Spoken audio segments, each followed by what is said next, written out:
If you want a niche fragrance at a designer price, you're going to have to check out the new Moschino Toy Boy. This was a fragrance that honestly I wasn't too excited about. I mean, I saw it released and I'm like, okay, it looks cool, I guess, but compared to a lot of the other new releases that we've been having, this one wasn't really on top of my list, but I did see that this one did already make it to discounters. I got this one from FragranceNet. I'll have it linked down below. You can go check it out, pick it up there if you want it. And I figured, at a discounted price, I might as well go ahead and pick it up and check it out. And the reviews so far on this fragrance have been, for the most part, pretty good. There are some people who aren't a fan, but a lot of people have really been enjoying it. And looking at the note breakdown, it did look pretty interesting. So today we're going to be reviewing Toy Boy. I'm going to tell you how it smells, how it performs, when you can wear it, and really, in my opinion, if it's worth picking up. So I hope you guys are ready to jump into this one. Let's get started, starting off with how this fragrance smells. When you first spray this one on, what you get hit with right in the opening is a nice, fresh, and somewhat spicy rose note. So I may have already lost a lot of you right there saying that it is, a rose fragrance. And yes, that is kind of the main thing, the main polarizing aspect of this fragrance is rose. And men's fragrances, it can be hit or miss. It can be a touchy subject, so to speak. And a lot of people don't like rose in men's fragrances, and I understand. So do keep in mind here, this is not your traditional fragrance that you're used to smelling on a guy. So that's one thing you want to go into this knowing.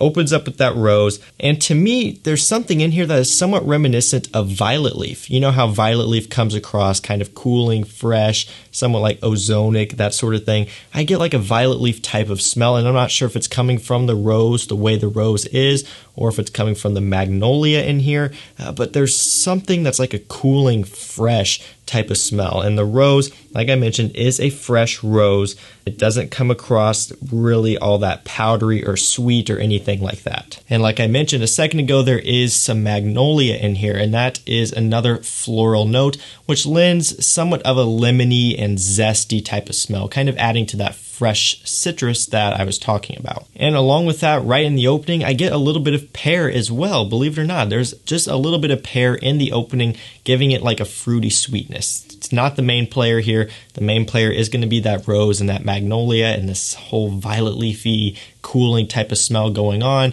The pear's just kind of in there, peeking through just a little bit, lending to that fruitiness and just a little bit of sweetness. So I can tell you right off the bat, if you are someone who, you're not sure if you like rose or not, this would be a good rose fragrance to start out with, because it's not a powdery, sweet, grandma, old smelling type of rose note. It's very fresh. It's got just a little bit of a powdery touch, but not a whole lot. Just enough for you to know that, yeah, it is rose, but it's mostly leaning fresh, and it is very clean and overall really pretty easy to pull off in my opinion. But it is still going to be polarizing, and this definitely isn't your traditional men's cologne. Which, I mean, after all, isn't that what we want? We want something different. We want something unique. They were doing that here with Toy Boy for sure. Definitely something a little bit out of the ordinary. And really there aren't too many fresh floral fragrances out there for men.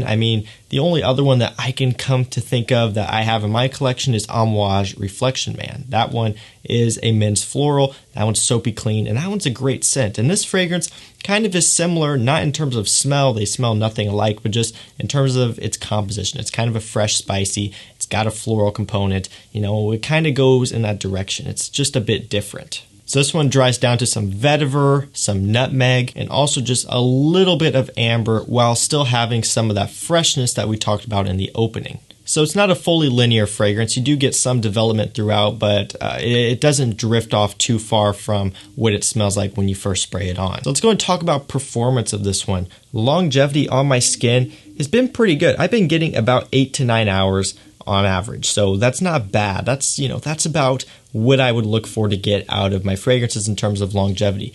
Projection has been okay. I get about 2 hours of solid projection, maybe 1.5 hours of solid projection, somewhere around there, 1.5 to 2.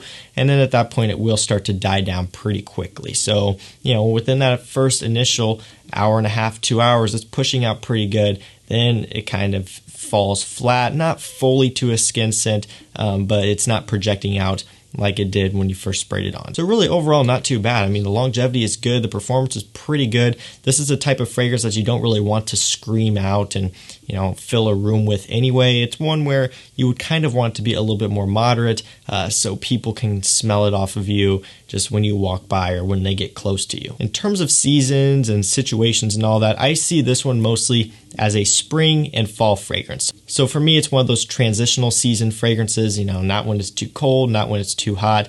You could wear this one in the summertime, maybe on those cooler summer days or, you know, summer evenings or something like that. And even though it is relatively fresh, it still does have that depth and it still does have, you know, that rose quality to it to where I wouldn't want to wear it in the high heat. And it could be a winter fragrance if you want it to, but I just really see it more as spring and fall. This isn't sweet enough or heavy enough or powdery enough to be a winter fragrance for me. I would be reaching for something else. And it is worth noting that as this dries down, it does get more powdery over time. Still not overboard, but I mean, compared to when you first spray it on, compared to the dry down, it is a bit more powdery, but still for me, not really anything I would consider a winter fragrance. And in terms of situation, I would say mostly casual. A casual day and night is what this one's going to be suited for. Now, is this going to be a compliment getter for you? You know, that's kind of hard to say. Obviously, with the situation we're in right now, you know, we can't really go out and test that. No one, you know, it doesn't really matter anyway. But, you know, just kind of based off of, you know, how this smells and, you know, my experience with other fragrances, I can kind of make a prediction on that. And really, I would say, you know, if you're looking for compliments, this isn't going to be it. It is a bit different. It's not your traditional fragrance. It's not molded after a DNA that gets you a lot of compliments. When I had my girlfriend check this one out, she said it was something that she would potentially want to wear herself because it is kind of fresh and fruity in one way or another, just, you know, from how the rose, the magnolia comes across. So, you know, it's nothing that I would consider really masculine, and also it's something that I can really predict would get a lot of compliments. But like I mentioned, it is pretty clean, it is pretty fresh, and fragrances like that do tend to do pretty well, so it really just depends on a number of factors. So let me just kind of get into my final thoughts on this fragrance. Was this something that blew my mind when I first smelled it? The answer to that would be no. You know, I've smelled a lot of fragrances that when I smelled it the first time, it was instant love. It blew me away. Even now, to this day, I still get that from time to time, but this wasn't one of those. You know, I smelled it and I was like, hey, that smells pretty good,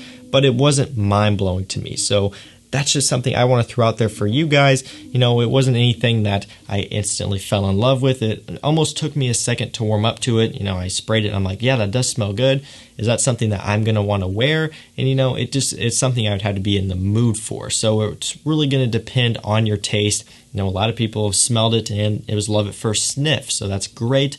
For me, not really so much. You know, it wasn't anything that was overly special, but it is, again, it's something different, which is kind of a breath of fresh air. So overall, if you like men's fragrances that are a bit different, you like florals, you like, you know, fresh, spicy type of fragrances, this is one that you should potentially check out. And again, it is at discounters, so, you know, if you do want to blind buy a bottle, you're not going to be out full retail price of like $90 or whatever it's going for at retail. So, you know, it's kind of up to you. If you're someone who maybe isn't as experienced with fragrances and you haven't smelled as many yet to really develop your taste and know what you like, this is one where you would want to sample first or just wait a while because, like I said, this is not going to be for everyone.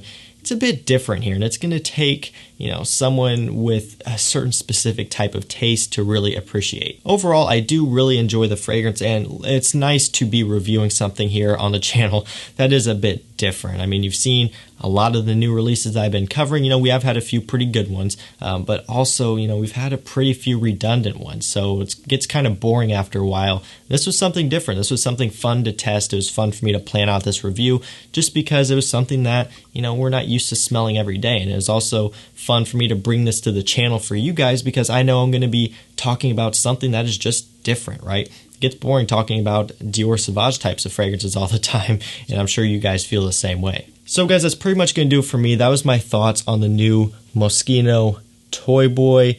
Again, if you've tried this one, let me know what you think of it down below in the comments. And do remember, it is at discounters, so if you want to get a bottle, make sure you check out that link down below. It'll be at FragranceNet. It's like currently the lowest price that you can find it anywhere right now. Don't go out and pay retail for this if you can get it at a discounted price. That's going to do it for me, guys. Make sure you stay safe, and we'll see you tomorrow night with another one. Take care.